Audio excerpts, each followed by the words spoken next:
भारतीय प्राचीन ग्रंथों में एक भयानक समुद्री दैत्य का वर्णन मिलता है, लेविथान। उसकी विशालकाय देह समुद्र की अथाह गहराइयों में छिपी रहती थी। ऐसा कहा जाता है कि लेविथान इतना विशाल था कि उसकी पीठ पर पहाड़ भी छोटे लगते थे। उसकी आंखें जलते हुए अंगारों की तरह थीं, जो अंधेरे में भी चमकती रहती थीं।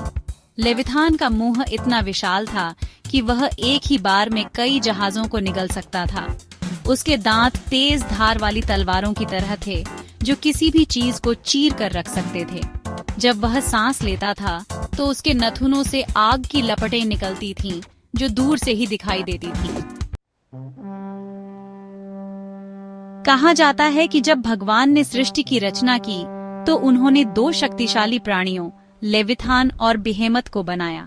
बेहेमत को उन्होंने धरती पर भेजा, जबकि लेविथान को समुद्र का स्वामी बनाया। दोनों प्राणियों में असीम शक्ति थी, लेकिन भगवान ने उन्हें अलग अलग स्थानों पर रखा ताकि उनके बीच संघर्ष न हो। लेकिन लेविथान अपने विशाल आकार और असीम शक्ति पर घमंड करता था। वह अक्सर समुद्र में तूफान लाता था और जहाजों को डुबो देता था।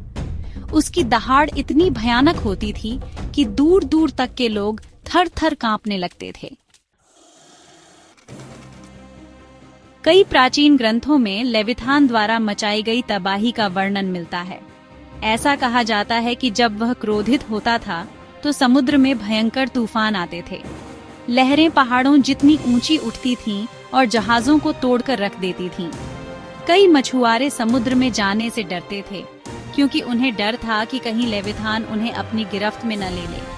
कुछ लोग तो यह भी मानते थे कि लेविथान ही समुद्र में डूबने वाले जहाजों और मरने वाले लोगों के लिए जिम्मेदार होता है।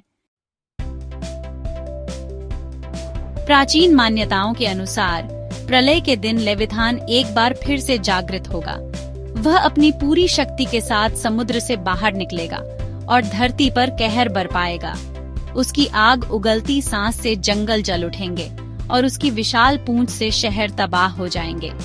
कुछ लोग यह भी मानते हैं कि आजकल समुद्र में आने वाले तूफान और भूकंप असल में लेविथान की जागृति के संकेत हैं। वे डरते हैं कि जल्द ही वह दिन आने वाला है जब यह भयानक दैत्य पूरी दुनिया को तबाह कर देगा।